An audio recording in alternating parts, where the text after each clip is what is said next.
Well, good evening, everybody, and everybody in the barflies we're trying to say hello to. How are you, Dave? Hey, guess who's here? Ooh, Rich is here. Welcome, buddy. Dave, I don't think I've ever worn pants on this show. It's usually shorts or sweats. I don't think I've ever worn pants. Thanks for qualifying that. And then PB, Jameson's Orange Irish Whiskey. Orange Irish Whiskey. I can't go there with you, PB. I can't. Irish. I haven't tried any. Well, no, that's not true. I mean, I've tried the Jameson, just the green bottle, which was nasty. Hello, Mr. Spicker, a.k.a. Dan. And then I don't think I've tried fancy. I've got some fancy stuff today because I'm inside, which means I'm not smoking. So I thought I'd go a little bit more sophisticated and not just overpowering peat. So I've got a 20-year Dalwayne. 20-year-old Scotch. Nice. And you've got soda you made yourself again? Yes, but I'm going classy too. I put Pepsi Zero in a rocks glass. Well, see, if we did this show on another night when I didn't have to work in the morning, I would be more apt to. I got to work in the morning. I'm not going to say anything since we're live. Come on. But what's cool is because I'm inside now. The cats are down here hanging out with me. They don't get to hang out on the deck. I guess I won't ask you what you're smoking, but tonight I am smoking a wasabi by Espinosa. You've been going to town on those things. I love these things. These are really, really good. All right, yes. Someday you got to bring one of them to Vegas. I want to try a wasabi. Did you watch? I sent you a link to a YouTube episode of Teddy Baldessar interviewing a stuntman. Did you watch that? Yes. I'm a subscriber to his channel already. Well, I kind of assumed, but there's so much content out there. Yeah. So I just wanted to say, so, and I don't mind plugging this guy. He's super cool. He is. He does. And what I love about him is, there's so much content, like I said. So I watched him for a while and I haven't watched him for a while. And then I just happened upon his year-end show where he invited all these other YouTubers to send like 45 seconds to his show of like what they wore most that year, right? So he's not like, I'm not, we're in competition and all this stuff. He invites these other folks. But so anyway, he also has this a series of what does he call it? Like normal people watch? It's a better name than that. But I only watch his watch content, so. Well, that's what it is. He does interviews with quote normal folks about their watch collections, right? These aren't watch people, but one of them was this stunt guy, which what I loved about his collection is he wore these things and beat the heck out of them, even Rolexes and all that stuff. And I'm like, that's the way to do it. Is like, well, you gotta wear them. I mean. He also has Kevin, I think his name's Kevin O'Leary, the guy that does, what is that? What's the name of that series he does? Shark Tank. And he's a pretty good watch collector, I guess. But one guy I want to mention, too, is if you haven't checked his channel out, he's got two channels. He's got his watch channel, which is Nico Leonard. He's from Belfast, Ireland, so he's got a very thick accent, and it's not for the faint-hearted. And then he's also got a car channel called Nico Leonard MK2, and it's actually really, really good. It's really good content, and he's funny because what he does is he'll find out the collections of movie stars and just bash them, as far as what watches they have. And one of his favorites, and he says, what he calls God tier watches is a Casio G-Shock. He says, if you have you have to have a Casio G-Shock in your collection to be a man. I don't know. That there are G-Shocks that are thousands of dollars. Oh yeah, going to our good buddy Topper Jewelers. I know. Yeah, that's crazy. It's nuts. It's absolutely crazy. So before we get started on any of our other stuff, hopefully some of the folks in the bar will tell us how their week has gone. It's only Tuesday, Well, I mean, yeah, but it's been a week since our show. It's raining here, which is bumming me out. Like I said, I got home and there was just a mist in the air, so the beautiful clean smell. And I wanted to be out there with the cigar, but I'm glad that I couldn't because it actually started raining. So it'd be terrible if I had the computer out there, all that stuff, and got poured on. Ooh, and your dad is having an ice storm. Oh, ew. Oh yeah. Talk about temp swings and global warming and stuff. I know he mentioned a couple days ago they had their record, something like the third lowest record high, something like that. Like the high for the day was the third lowest it's ever been, or something like that. Yeah. Well, and Bad up there.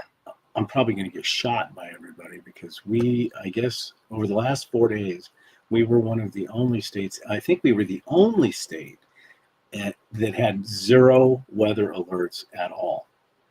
In fact, by Friday, we're supposed to be 78 degrees and sunny. That's right. Again, I'd rather bundle up than have to deal with your heat. That's all I'm Yeah, saying. but our heat's only there for 3 months. 3 months, big deal. 3 months. 3 months. That's not true. Maybe over 110 for 3 months. No. How No, many no, months no, is no. over 100? Just one. Just June. No. Yes, just June. I mean, we do have days that are intermingled, but then, we go through June and it's over 100 degrees. Well, tail end of May through June is over 100 degrees. A couple of those in there, 110. And then in July, we get the monsoon rains, which is worth it. Yes, Amber is saying the Kansas City Chiefs are still in the playoffs, but Amber, you're going to hate me because I am calling them the Kansas City Taylor Swifties. All right. So you've got fact check here, buddy. Pittsburgh choked again. No, somebody says you have more than 3 months of heat. No, we do not. This Tig Lily person doesn't even live in Tucson. So all right. All right, so I'm curious now. So you said, what should the theme for the call be? And I was just like, well, unwritten rules, right? Because I was thinking about, some things. Like I know one day I was complaining that I was in a very chill mood, headed off for work. That just good. I'm just going to drive the speed limit for once, just take care. And then just some fool got to go on the on-ramp at 45 miles an hour, right? Just ruins everything. Right. Well, unwritten rule. That brings up the first unwritten rule. When you're on an on-ramp, you speed up to highway speeds. That's the first your job to right. And if you're stay out of the left lane on the freeway unless you're passing or going faster than everybody else. Yeah. So we're gonna get it. So I'm curious. So PB comments here about stuntman. So it gets me back into it. I'm gonna again plug it because it's super cool. But what I liked was this stunt guy that he interviewed. His whole thing was trying to sneak cameras on screen when he was doing stunts. And I just think that's pretty cool, right? That's his claim to fame, is like, if you watch this split little second here, I got this watching. Anyway, so I get a text from you that you and your wife are discussing this topic over lunch. Yes. This whole unwritten rules. Yes. All right. So I thought, so we can play this many ways, but I think at least I'll see if I can contradict some of the stuff you guys came up with. Now the second half of this show is going to be, we have unwritten rules and then we have laws of the universe. So we're going to see if we can stump you there. So, okay, so we'll go with the first one. And if anybody here has one that you want to post and we like it, we'll put it up. So here's the first unwritten rule. Went out to dinner with a group, only the person who ordered the least expensive meal or combo can offer to split the check evenly. I guess that depends on how close a friend you are, right? Sure. Well, yeah. I mean, but traditionally, have you noticed, though, when you go out to dinner, the person that says, hey, let's split this evenly is usually the guy that bought, the $43 steak, and then some guy that ordered a French fry is expected to split the bill evenly amongst everybody else. Right.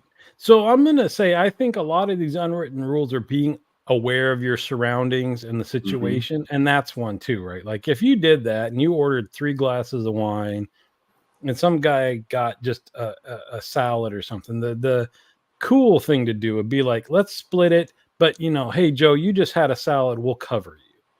You do something like that. Right. Well, and the other thing that drives me crazy when I was, when we used to go out with our motorcycle group, you know, everybody, a lot of times you'd have 20, 30 people on, and you don't expect the waitresses to do separate checks. I mean, you ask Yeah. them, but if they won't do it, no big deal.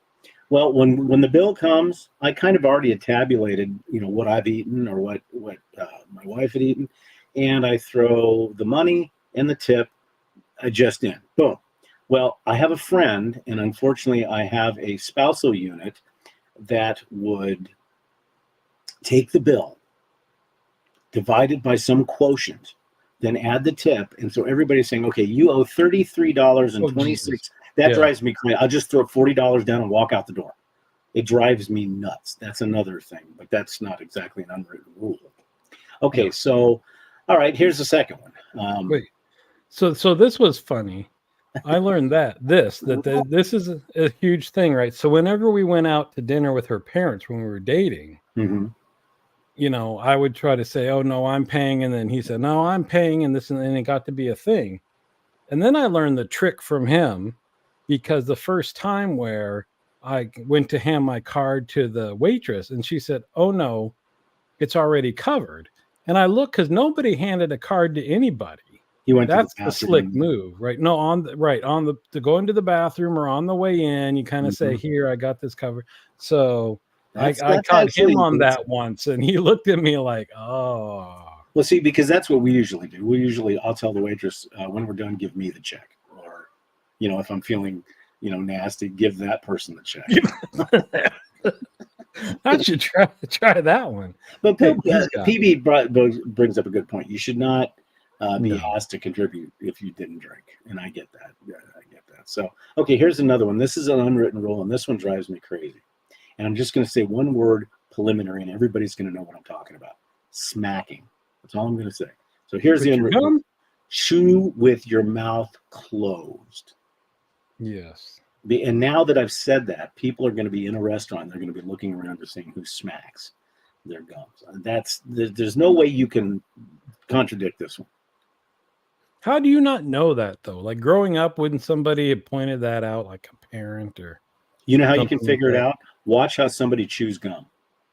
That's how you'll know. Because you get people that go with their gum. Yeah, but shouldn't somebody have said something? You would think, but Okay, well then that goes to social noises altogether. I brought this one up before about the speakerphone thing. Mm-hmm. Oh, Right. we had that happen today at lunch. We're sitting there and we're having, and all of a sudden we're hearing the speaker conversation. And in the far booth, there was this person, and all I could see was a brown shirt. So Sharon turned around and goes, "Oh, it's a cop." So I figured, okay, he gets a pass because maybe it's a radio. It's a cop radio. Then we turn out and find out that it's Beulah and Bocephus, and they're just having a conversation with some guy on the speaker. And it's so funny because everybody around them, you could tell that they were like, "We don't need to know about it." But it was loud. I mean, we were probably 15 feet away. Yeah. And it's like, don't you just nuts. So that's the whole, do they not care, or are they completely unaware of the situation that the whole restaurant can hear their conversation? Well, and the thing is, you're always afraid to say something because Murphy's Law always comes into effect. You go over there and say, "Listen, turn your phone down." And they look at you and they do sign language. And they're hard of hearing. And then you feel like crap for the rest of the time. Wow, that's a 1 in a It's a million. reach. Yeah, exactly. But Staying up that's at my night. luck. Okay, here's another one for you. Don't leave your shopping cart in the middle of the grocery aisle while you're looking for something. Have you ever seen that? Yes. And so, okay, so what do you do? Do you, I move it.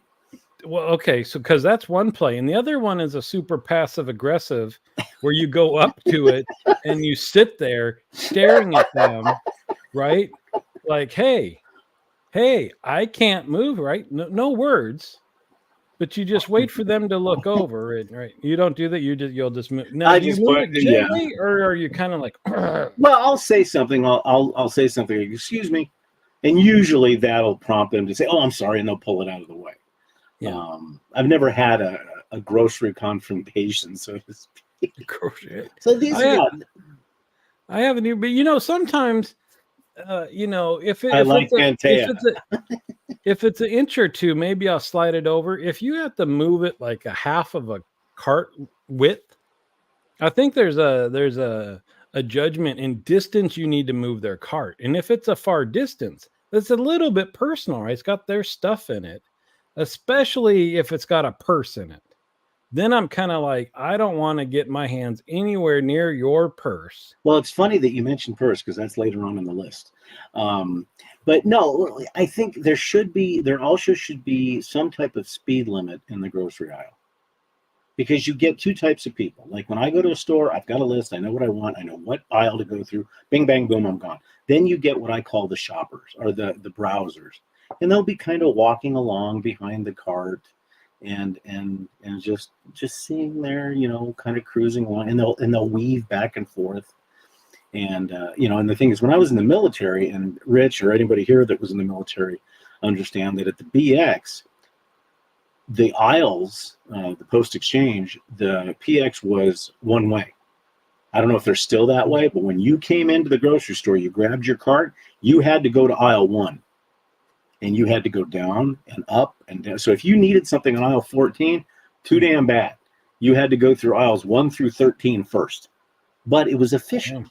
It was efficient. Well, not for the guy that just needed one thing on aisle 13. That's when you go off base. That's efficient in a military manner, right? Exactly. You know, so but then that gets into blocking whatever in public. Mm-hmm. So not just the cart, but the people that you're walking in Disneyland, walking in the mall or whatever, and then come to a complete stop as they're walking. Mm-hmm. That's even worse than the grocery cart thing, right? Or the airport where you got everybody with their luggage and stuff like that.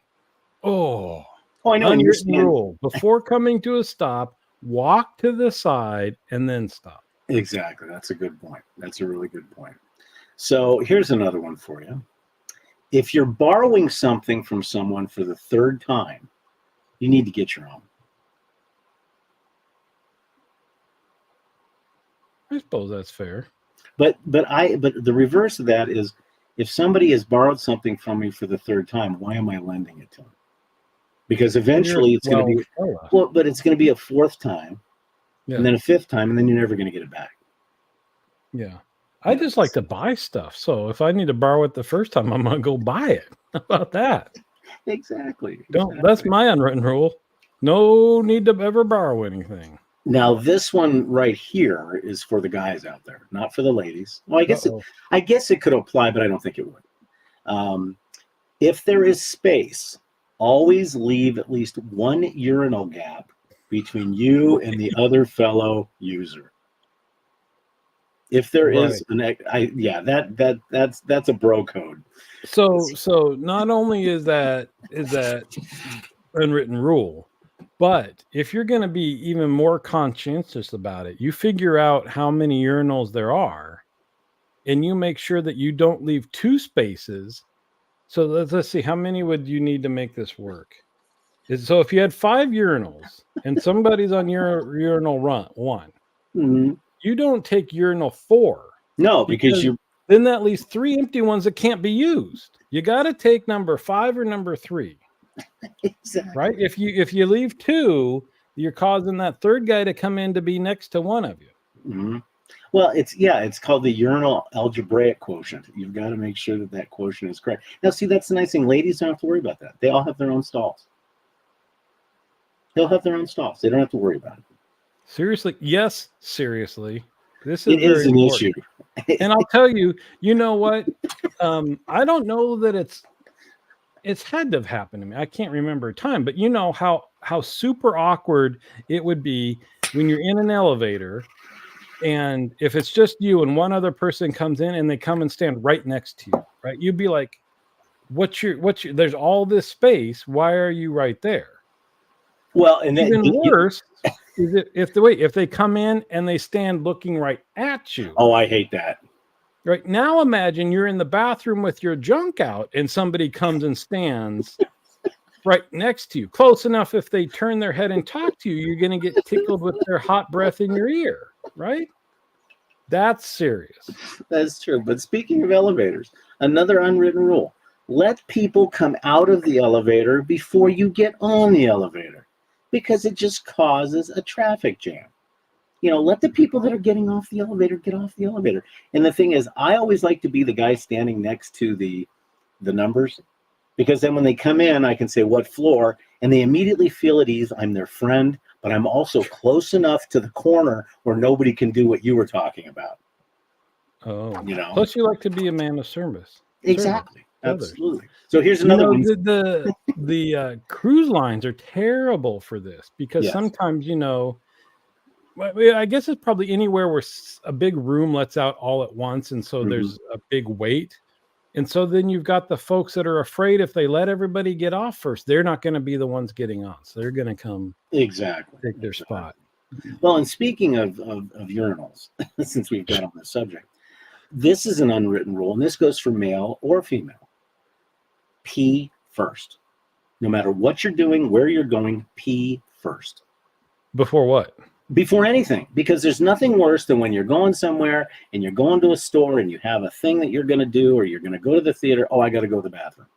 Then the pressure on you is to save the seat for the person that had to go pee.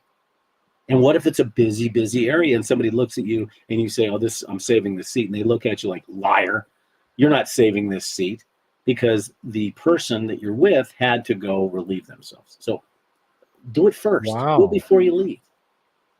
These are just unwritten rules.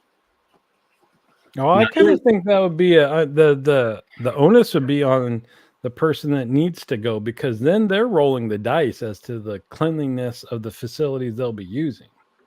Well, that's true. That's true. So the reason it would be unwritten rule for everybody is if you don't want to use said facility, and then it becomes the onus for everybody else to hurry up because I got to get at home and do my business. Well, and not only that, but obviously this is notwithstanding any medical issues. Obviously if certain people have medical issues, they have to go to the bathroom. Or fancy restrooms, because some fancy restrooms are just fun to use. That's true. There was a sushi restaurant we went to that it was all black, and when you went up to the mirror to wash your hands, there was a light that kind of created this ring. You looked like you were possessed. It was awesome. You sure it wasn't a video camera on the other side? No, and what was cool is when you closed the stall door, the glass went opaque. It was clear, and then you closed the door and it went opaque. Pretty cool, actually. Okay, enough of the urinary tract. I take that back. We're still close.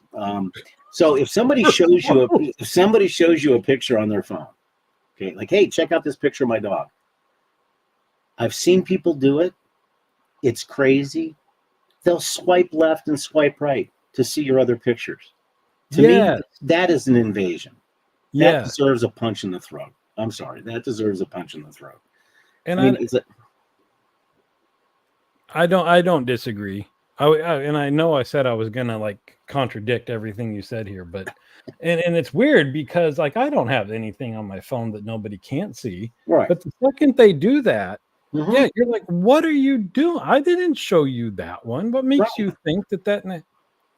Yeah. Well, and what if there is a picture of you and your wife smooching that's just for you? You don't want anybody to see that, right? Except for the cadre, right? Well, you realize what you just did. You're going to have somebody over your shoulder at all times now. Well, no, she already knows. Yeah. How much to tip the bathroom attendant? Well, we don't see those anymore. I mean, maybe in the big cities like New York and Chicago. But I don't think you have them anymore. Okay, so here's controversy for you. There are some places where I can never say everybody, but it's generally accepted you tip, right? So restaurants, sit-down service restaurants, generally accepted you tip. Right. Where are places people tip that you don't? Nowhere. You tip everybody. Well, no, except at a fast food restaurant. But if we go to a buffet, for us, even though we go get the stuff, it's a standard $1 per person. Okay, I thought. Well, all right. Yeah, because they're going to bring a soda or they're going to bring some water, so it's usually a standard Um, but I have a tendency to tip more than my spouse thinks I should. That's probably true. And you know what's interesting? So I never thought about that because tipping, I never thought just about like a buck or two. Yeah, that's all we do. Other It's a other standard. than like just for one drink or something. But that's something. That would be one place. P Beats has a bakery. I think anywhere where you're doing interactions at over a countertop, Hmm. they don't get tipped. Well, it also unless they have a jar there or something like that. Like when we go when we go eat sushi, we will usually tip the sushi chef because they work hard.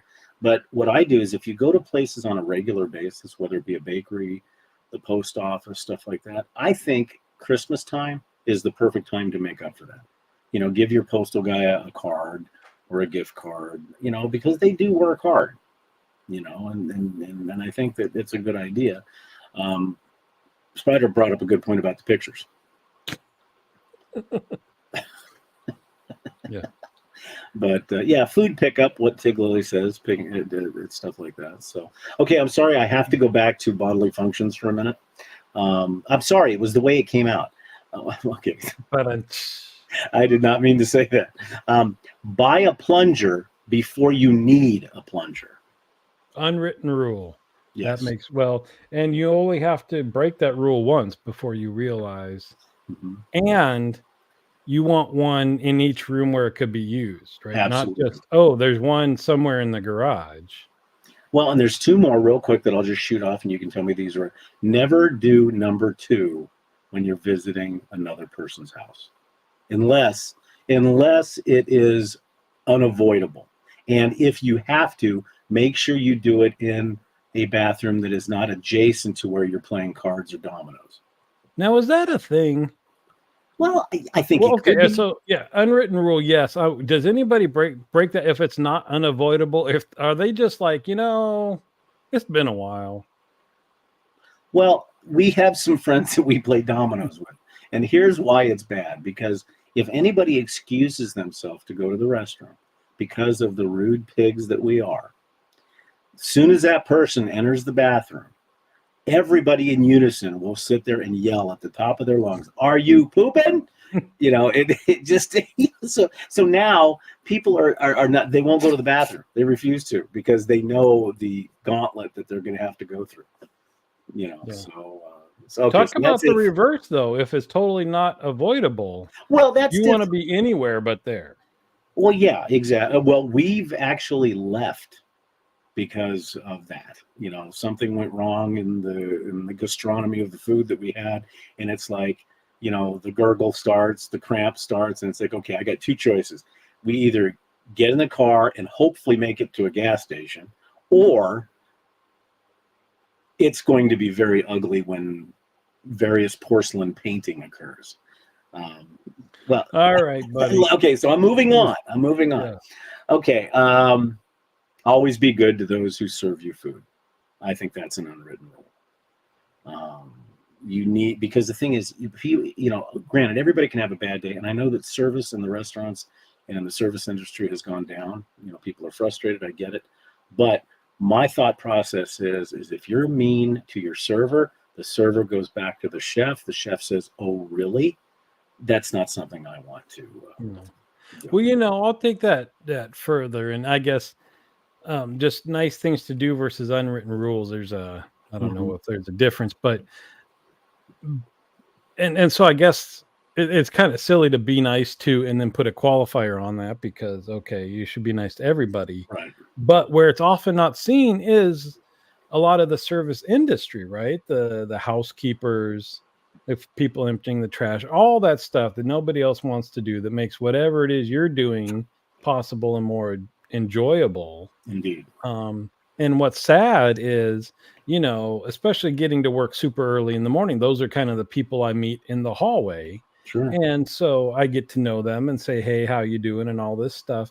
And it's a little bit sad when you first do that they're kind of taken aback a lot of times, that they're Hmm. not used to people kind of Saying checking hello. in and just saying hi. Right. And it's like, You know, Well, an awful lot it's of like, stuff wouldn't run right without those. well, that's like the guys that, let's say you're coming in on and I remember this because when my parents worked 7 to 3:30 at the hospital, they got to the point where they could pick their shifts and they'd be going in, and the people that you see coming off the midnight shift, which a lot of times are the janitorial crew, or you see other nurses. My dad would make a point to bring them a breakfast burrito, especially the janitorial staff, because they're cleaning up. They're by themselves on these floors. Everybody's asleep. The nurses are in their nurses station doing whatever, and these guys are working their butts, working their butts off. And I think that Yeah. bringing treats is a good idea. I think Yeah. it really is. Okay, so here's the last one I have for this, and then we can talk about some more. Never refuse someone who offers you a breath mint. It might be a hint. Might be, you know, guilty as charged. I don't like a lot of mints and stuff like that. And for some reason, when people ask if I want something, my first instinct is to say, "Oh no, thank you." Exactly. And then every time I do that, when it's, "Hey, do you want some gum?" or I think about that. Mm-hmm. But by then it's too late. And I'm like, "Oh shoot. Were they telling me something?" We'll never know. I like this one. PB says, Tim Conway, who is one of the greatest comedians who has ever lived, tells a true story of giving his car and tipping a guy in a red jacket at an A-list Hollywood party, but he wasn't a valet. That would be hilarious. I would just take it. I don't care. Yeah, this is my Versace suit. You want to give me $10? I'll take it. So what other kinds of unwritten rules, those of you in the bar, what kind of unwritten rules do you think about? And you too. So listen, I've got an unwritten rule because I was thinking about this, when I brought it up to you, that I don't think a lot of people, at least not around here, subscribe to. And it's the interaction between pedestrians and cars in busy pedestrian areas, right? And so the cars are always supposed to give right away to the pedestrians. And so your unwritten rule is, if they look like they might be crossing the crosswalk, you stop and wait for them, all this stuff. I think it should be equal both ways. That when I see that there's a line of cars that have been waiting, and to me, once a pedestrian almost reaches the other side, that next pedestrian coming up that just steps right out and keeps going when the thing was almost clear is a real jackass. Well, or you get the ones that cross the, not the ones that are physically disabled, but the ones that basically stroll across the crosswalk like they're just right. Because another unwritten rule is as soon as you step into the crosswalk, you have about 4 seconds before that light goes from walk to not walk. Hey, how you doing, Catherine? But like I had it the other day, I'm sitting at the light waiting to turn right, and this guy's in the crosswalk. So hey, he's in the crosswalk, but he looks at me like I'm going to take my sweet ass time, and you're going to wait. And obviously he's right. But here, we don't have big pedestrian areas. But what we do have is we have a lot of bicyclists. This is a huge bicyclist town, and legally they have the same rights as any other motor vehicle. But a lot of times they take advantage of that because what it says in the ARS statute is that if you're going slower than the moving traffic, you have to move over to the right. They don't. They'll take up a whole lane. And that can create problems. And then we also have a lane splitting rule here now for motorcycles. Now, here, I don't know about it in California, but here they can't be splitting lanes while traffic is moving. They have to wait until everybody is stopped and they can come up to the front. People have opened up their doors and people, which I think is just rude. But I agree with you. I think it needs to go both ways. Yeah. Yeah, and that makes me really. I have seen that happen 3, 4, 5 times in a row. The intersection almost clear, and then somebody else start walking across. That almost clears somebody. What are you guys doing? What happened to taking turns? Well, and speaking of traffic, you come to a 4-way stop. To me, this is an unwritten rule that's courtesy. Whoever the first person is that's already stopped gets to go.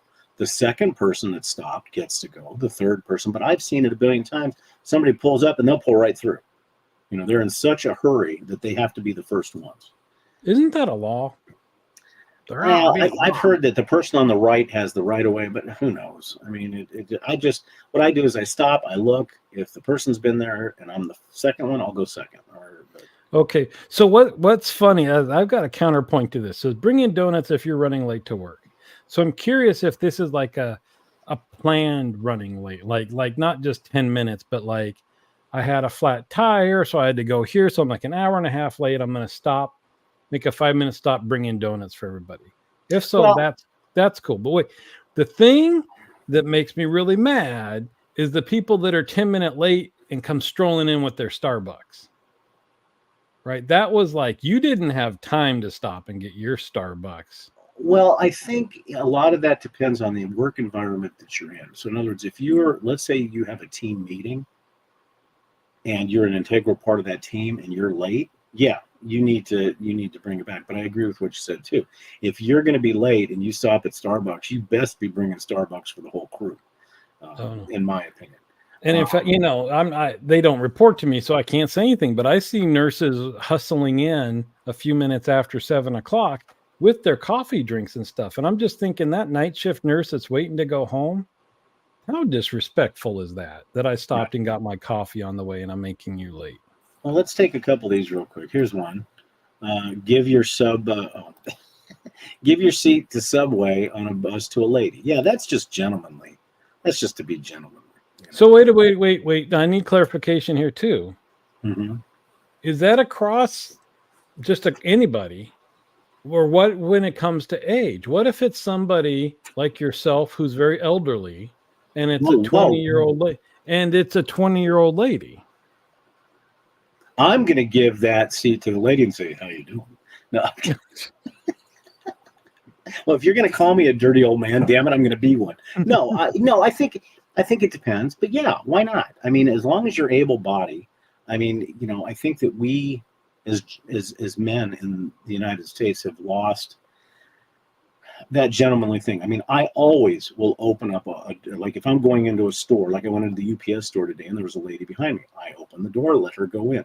Now, what was weird is I've never seen this happen. Once we got in there and everybody was queuing up in the line, she goes, "Oh, you need to go ahead of me." I said, "Why?" She goes, "Because you let me in and I was in front of you." And I thought that was cool. I mean, that you don't see that very often. But I think that yeah, I mean, if somebody's elderly, if somebody is a lady, if somebody has some type of disablement, I think that's fair. Now, we don't have a lot of public transportation here either, so it would be more in a place. Well, like see, that's interesting. See, because I'm like a door opener at the mall or whatever, and not just for women. Like guys, like if we get their split second difference, sure, go ahead, whatever. Right. But if I see Miss Thing pop up on the subway or the bus in her Nikes and her workout gear and all this stuff, I don't think I would get up and give her my seat. I mean, she's like perfectly healthy and able to stand there and. Yeah, I mean, I guess it depends on stuff like that. Yes, this is a big one. Always ask before petting someone's dog or pet. And a perfect example of that is Peter Sellers in Clouseau when he goes, "Does your dog bite?" He goes to pet the dog bites him, and the clerk goes, "It is not my dog." So. All right. Okay, well, that's an interesting point from don't touch other people's children. Rich, yes, don't touch other people's children. I don't know how many times we've told you this. You're not. This is actually one this is interesting because this is probably generational. As a woman, I would rather you treat me equal than you thinking it's being chivalrous. Oh my gosh, this is a whole episode here, right? But that's actually very interesting because I think there's probably a break generationally where women, I don't know, you're right, this is a whole other subject because I think at one point women were considered to be subservient, so the gentleman, because they are the, lack of a better term, weaker sex, would open the door for the car, open this, because they're more genteel, they're more delicate. Where now, women are, the women have always been as good as we are in almost most things. So that's an interesting. We will have to look at that as a subject. Oh, Now, I think that would be a really? good one. I Do we think that have would be a to? good one. Now, let me ask Amber a follow-up question on this. So, Amber, as a woman, you'd rather treat me with equal than think we're being chivalrous. Now, does it insult you when somebody does that, or does it make you feel that they're looking down on you? Just curious. So you can post that in the comment. That's interesting. So well, here's something interesting then, because so obviously you're not going to get up and give your seat for a guy unless it's elderly, disabled, yada Mhm. yada. Is there Or, anything well, else? wait. Or if he gives me a good wink, Oh, I mean, fair enough. I mean, come on. Yeah, exactly. Little air kiss. But is there anything else besides that you would do for a woman that you don't know that you wouldn't do for a man? Because I think when I was saying I'd open a door for a guy too if he got there just after me, Mhm. you nodded like you would do that too. Right. Out in public, is there Mhm. something else you would do only for women? Yeah, I mean, if and this has been a long time since something, because I don't go to the mall anymore. But let's say during the Christmas season, and a lady that you don't know is walking out to her car and has a bunch of packages. I may not say anything, but I'll keep an eye on it because that can happen as well. But in Arizona, it's a little bit different because everybody carries concealed. So you do that, you're liable to get shot. But no, I mean, I guess, yeah. I mean, I guess the protection just, if somebody's carrying a bunch of packages, you need some help with that. But see, 10 years ago, you could ask a lady that, hey, do you need some help? And she may say yes or no. Now you say it because of the way things have gone on social. They may look at you like you're a crazy person. Yeah. Okay. Well, So and so this is just common courtesy both ways, I think, is what Amber's talking about. If I'm being nice to you, don't treat me like I can't be because I'm a woman. right. I like that. Wait a minute. I gotta ponder this one. Yes, a French accent when being kind to a woman. This may be something we need to talk about off the air. Uh, so from now Phoebe, on, I'm gonna. I think we've already established as long as you're not touching them, sniffing other people's children is okay. I think it's a little 2 sniffs is okay, 3 is a little creepy. And PB brings up a good Unwritten point. rule. That's right. That's the military in it. But I like it. But so if I talk to Sharon in a French accent when I'm being kind, but see that just sounds creepy. That just sounds creepy. I'm sorry. That just sounds creepy. Um, oh, that's interesting. Yeah, what Amber said about when a guy refuses to walk through a door that I'm guilty of that. I am guilty of that. If a lady opens up the door for me, I'll say, no, go ahead. It's not something that's conscious. It's unconscious. I just do that. Yeah. But I think I would probably do that too. okay, do you open up your car door for your wife? Very rarely. It used to Mhm. be a thing, and then it became like, yeah. Exactly. It's more like the door's unlocked. Get in. I should start doing that's a But nice no, but see little that thing. brings up a good point about unwritten rules. We become so comfortable with our spouses and they don't expect it. Um, but it's still nice to do, but I think we forget doing it. But now when we go to a restaurant or something, I always open up the door for it, usually. But that's an interesting part. Okay, here's another unwritten rule that I do not go along with. Okay. Or I hate going along with. Gesundheit. I hate saying that. What And about at bless home, you? I will not say Gesundheit. I won't You say say anything. so if somebody sneezes, you won't say anything. Not in the Well, house.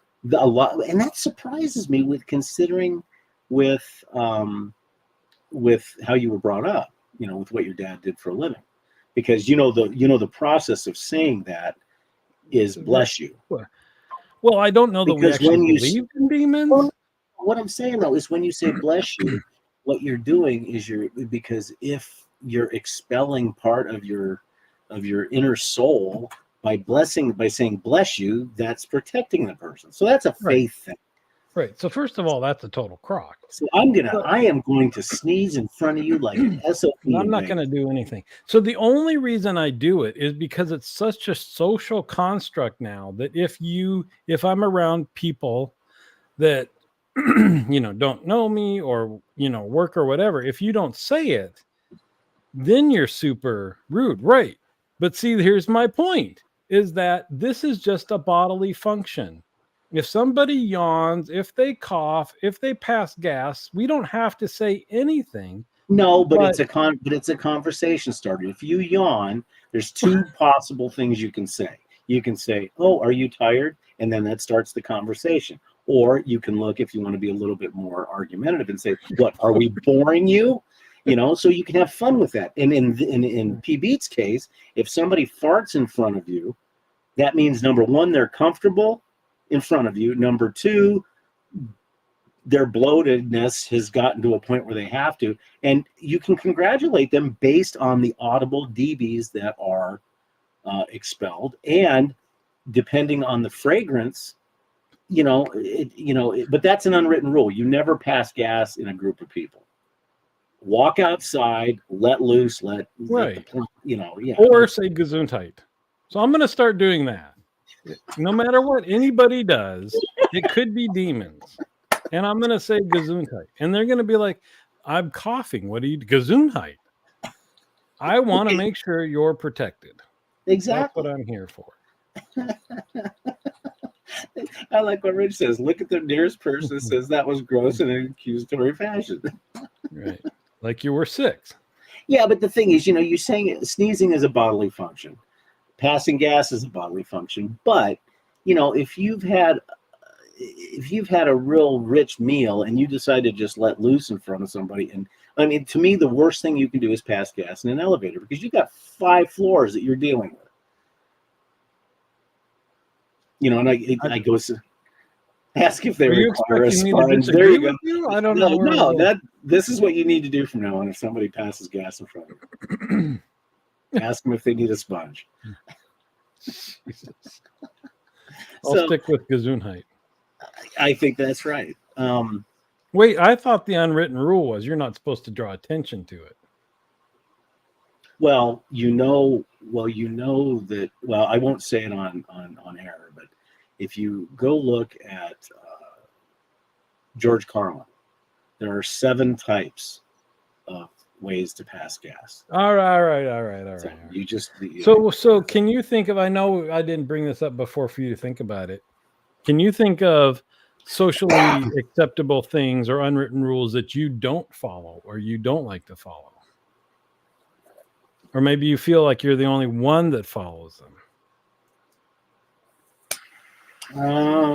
Well, see, in spite of, if it means health, if you're coughing a lung out, I think you need more the wishes of health than just, a sneeze. That's all.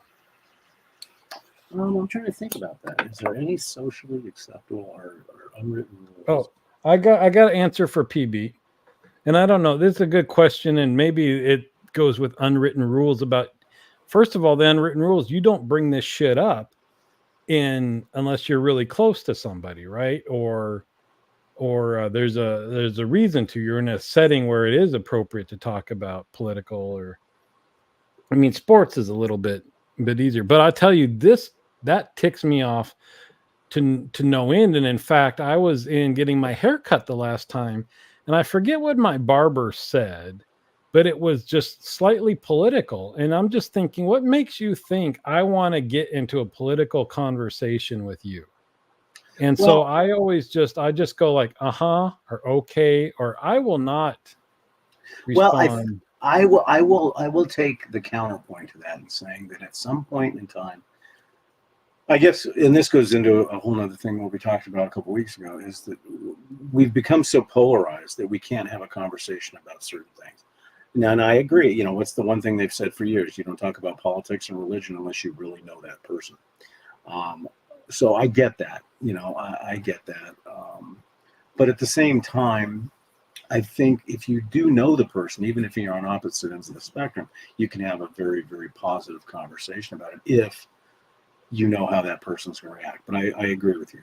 Unless you know, like at my shop, at the barbershop, unless I know you, we're talking about very mundane things. We're not talking about anything serious. But at the same time, if you come into my shop and you're my client and you bring it up, be prepared because you're going to get it. you're going to get it back.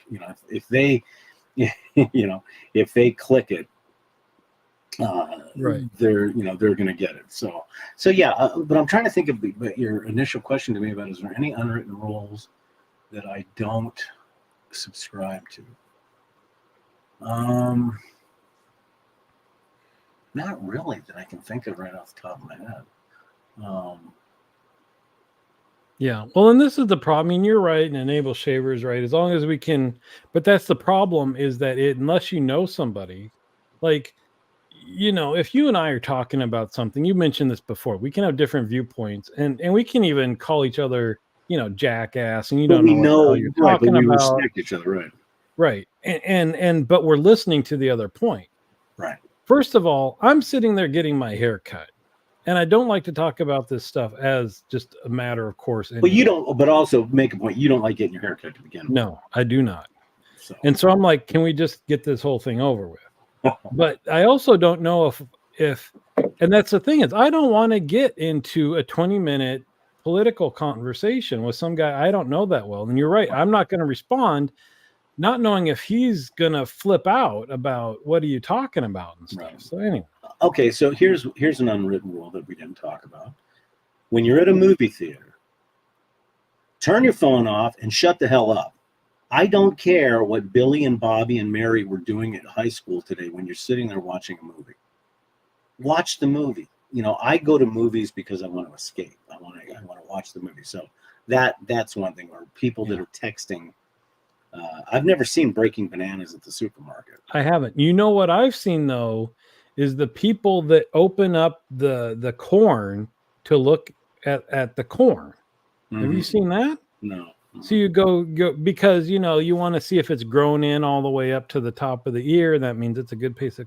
So oftentimes we'll see that in supermarkets here, where you got a pile of corn and half of them are opened up, and so they're leaving behind all the nasty ones, and they've all been touched. But because sometimes I must be. Well, I don't know why they do. I was going to say you pay by weight, but I've never seen corn by weight. But they'll put signs that say do not shuck your corn in the store, because you'll go there and you'll find all the detritus of them ripping all the stuff off the corn all over the floor. Wow. Another thing, and I'm guilty of it, when the grapes. Do you eat grapes in the store, Dave? I'll grab one and then I will grab the bunch that I took the one off of. And if you talk to most produce people, they expect that.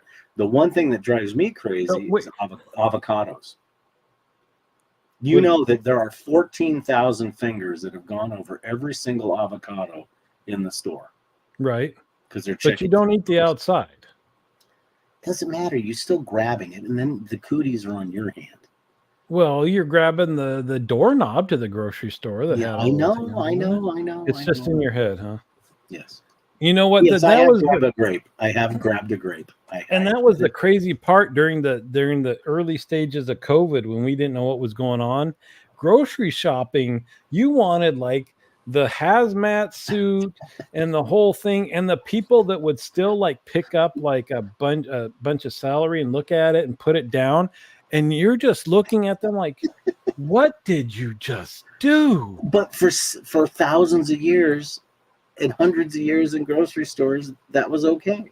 Well, okay, so that's interesting. Now, how do you open those damn plastic bags in the produce aisle? Plastic bags? You don't have produce that's just laying out? You do, yeah, but don't you grab the plastic bag to put like your avocados in and tie it in? Okay. But no, but what your dad's saying about the store invites people to taste fruit, I think that means that you can grab a grape and you're okay before you put it in the bag. That's what I'm assuming, anyways. It's a problem when he takes his knife and he's cutting the watermelon in half, and yeah, well, that's a whole other unwritten rule. So I'm up in my. When you're in a hurry and you're trying to pull that bag off the produce thing, it's never going to rip. Well, but how do you open it? Oh, I just lick my finger and. See? Now, during COVID, did you do that? Well, yeah, because nobody else is touching that bag but me.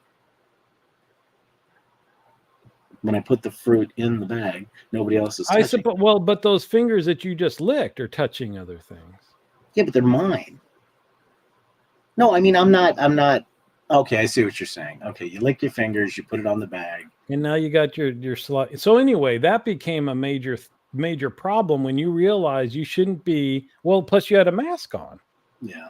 So I mean, it would be very obvious if you're licking your fingers. So trying to open those damn things without any moisture became a major.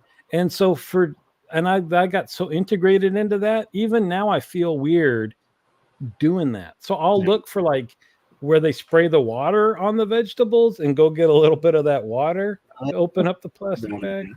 But this is something that's happened recently. Having to pay for the plastic bags at checkout. We have a Sprouts here that they'll say, even if you go through self checkout and you use one of their bags, Oh yeah, there's a charge at the very end, $1 a oh, yeah. bag. Now It's a state law here. we've started to bring our own, our own bags, and that works out okay.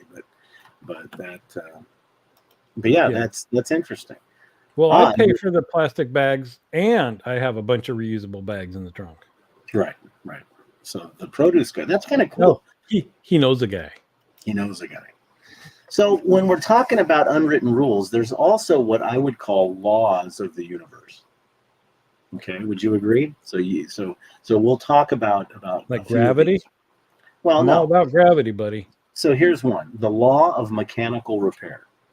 After your hands become coated with grease, your nose will begin to itch, and you'll have to pee. Oh, and you'll think about it even more. True or false? Yes. The law of gravity. Any tool, nut, bolt, or screw, when dropped, will roll to the least accessible place or corner. I see. These are jokes, right? Well, think about it. The law of probability, the probability of being watched is directly proportional to the stupidity of your act. Or if you're rolling film at that time. Exactly. The law of random numbers. If you dial a wrong number, you never get a busy signal and someone always answers. And then then there's that awkward moment. Oh, I'm sorry, wrong number. Okay, so let's say you call a wrong number and somebody answers. Do you hang up or do you say, sorry, wrong number? I guess I would. First of all, the rule number one is don't call people. That avoids this whole situation. So I can't remember the last time I called a wrong number because I don't call people. Well, what if you text somebody? I would say, sorry, wrong number. What if you text somebody it's the wrong number? I don't think I ever have. Okay. Well, I've gotten some wrong number texts and decided just to have fun with them. That's probably not the most fun thing to do, but I started responding like I knew what they were talking about. That was enjoyable for a while. Wait. I had a question. Sure. Hold on. Let me think. What were we talking about? The wrong numbers.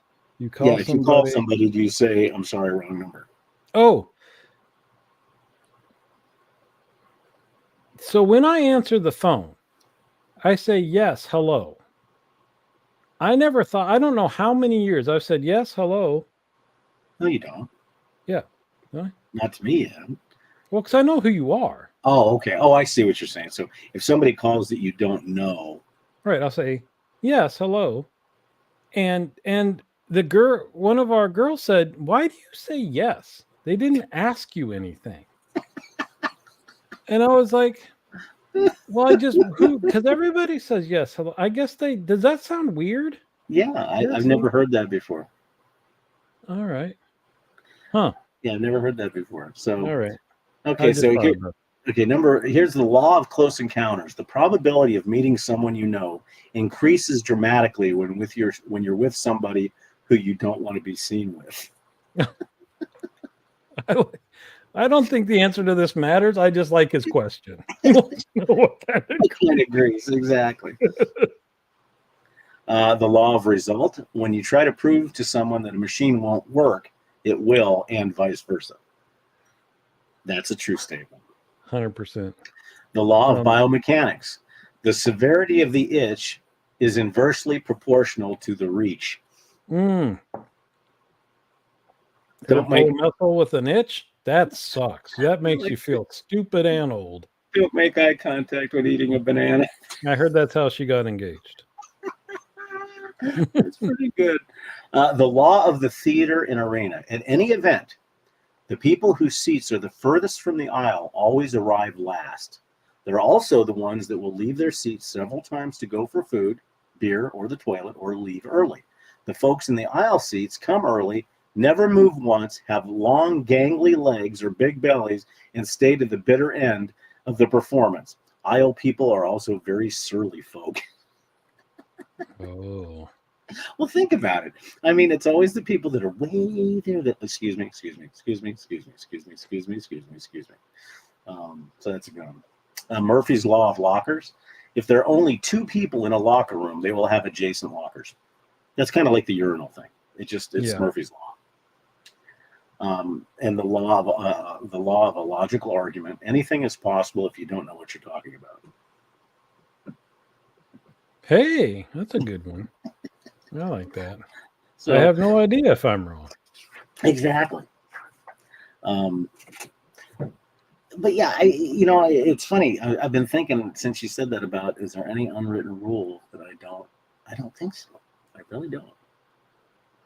Because I guess, you're so used to unwritten rules that and I think a lot of the unwritten rules are also dependent on, number one, how you were brought up, what's expected of you, in social, social environs and stuff like that.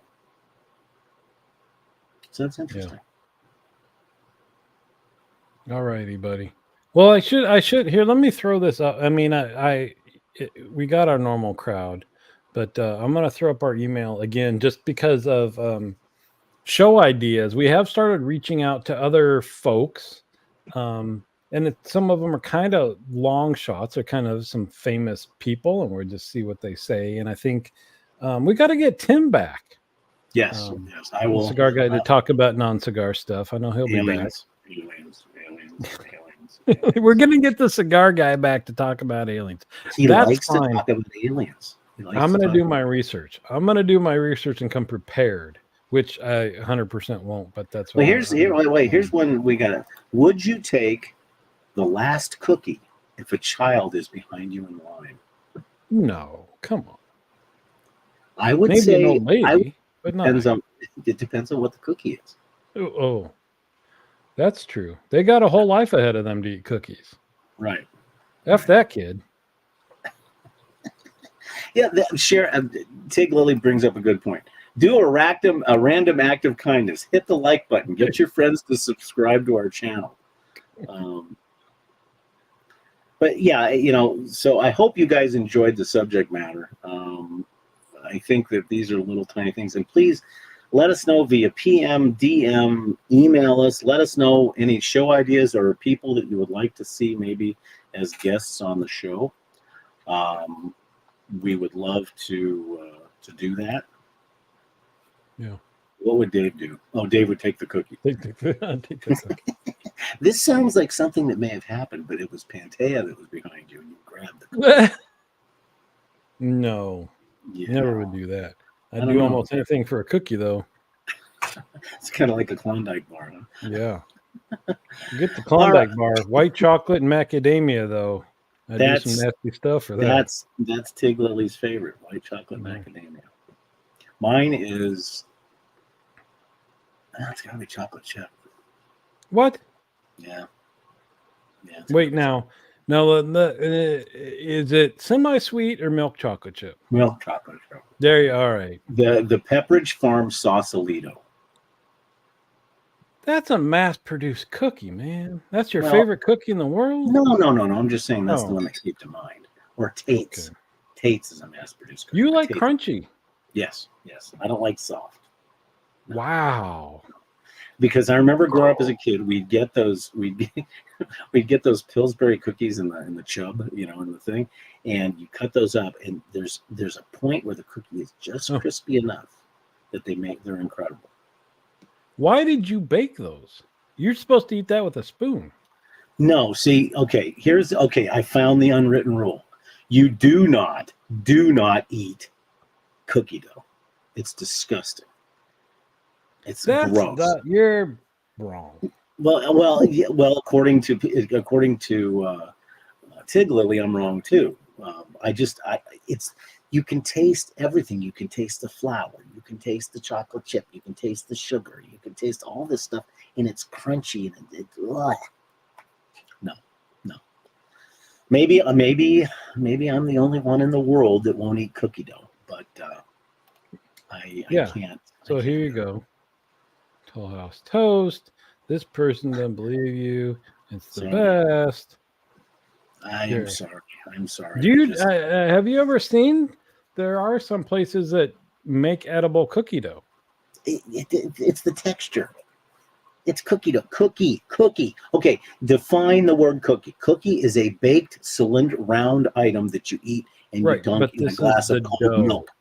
Exactly. This is the dough. Okay, so here's what I want you to do. If this theory is right, I want everybody here to go out and buy some Pillsbury Crescent rolls. And I want you to open up that and I want you to eat the dough. Yeah, but nobody's saying I like crescent roll dough. They say I like crescent rolls. People are saying they like cookie dough. Exactly, that's what I'm saying. It's still dough. Just like some people like to lick the brownie batter. Some like that raw. No. Boy, you're a troubled man. No. You got a lot of damage from your youth. I have tried cookie dough, and I know I can't do it.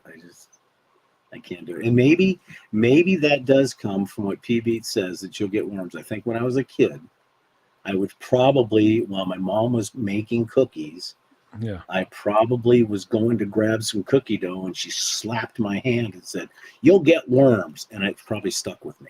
You don't forget, like in the rest of the world, their eggs are just on a shelf. They don't even refrigerate those things. Well, we had chicken, so that was no big deal to us. So, see, I'm telling you right now, that Tig Lily and Pantea are sisters. They're sisters because that is exactly what she would say. You know, one of the best things I remember that I've never seen is that I think it was a cookie store, and this probably wasn't appropriate because I think it was just their cookie dough. It wasn't, because now if you go to a cookie dough place, it's specially made to not have anything that's not like room temperature stable or whatever.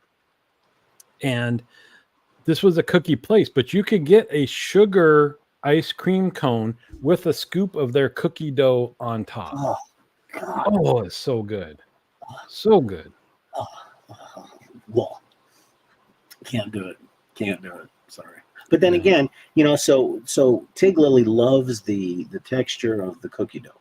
But yet, if I take scrambled eggs and mix them with refried beans, that's gross to her. Well, she tried it. Oh, yeah. Oh. Pizza with a fork and a knife.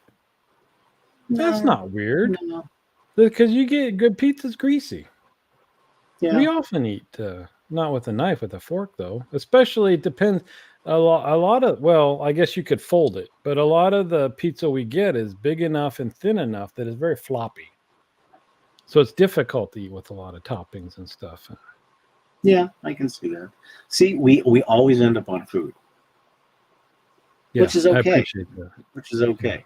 So, well, I now know that if we come and visit you guys later on this year, I will bring a big tub of homemade cookie dough, and Pantea and Sharon can just go to town. Well, and probably you too then. Well, that's true. Deep dish. That's tough to eat with without a fork and a knife, too. That's true. Well, this is true. You don't want to see how the sausage is made. BP has a point, as they say. Sausage. I think that's a cookie dough, not sausage. Right. The same thing. Yeah, well, see, that's just it. But then again, here's the contradiction. But I'll go out and eat sushi all day long, and that's raw fish. Yeah. All right, buddy. All right. Well, thanks, everybody. We'd like to thank you for being here once again. Don't forget to join us next week at 6 p.m. Pacific. Now, the good news is in March 20th, I believe, we go back on daylight savings time. Oh, that's right. We don't. What an ass. We don't. So then it'll be 5 p.m. Pacific? Or do you spring ahead? Our back? time stays the same. It's always, this doesn't. show is always 6 p.m. Pacific. Yeah, that'll be 6 p.m. my time then. Right. It'll be your time will change. No. Your time changes. No. Because right now it is 7:10 at your house. Right. Right. It is 8:10 here. Right. In March, you will come join us in the real world. Right. But our show will be at the same time because of my work schedule. Right. Right. But our time doesn't change. Yours does. See, Okay, pretty buddy. soon there won't be any daylight savings time. So anyhow, Because as the I was shuttle? saying before I was rudely interrupted, we'd like to thank everybody, all the barflies. We really do appreciate you guys being here and being a part of the show. And yes, Dave and I are an old married couple. I'm the better looking one, of course, but that's beside the point. Anyways, so we will see you next week at 6 p.m. Pacific. Say goodnight, Dave. Night, Dave. Guys, everybody have a wonderful, wonderful night. We'll see you then. Take care.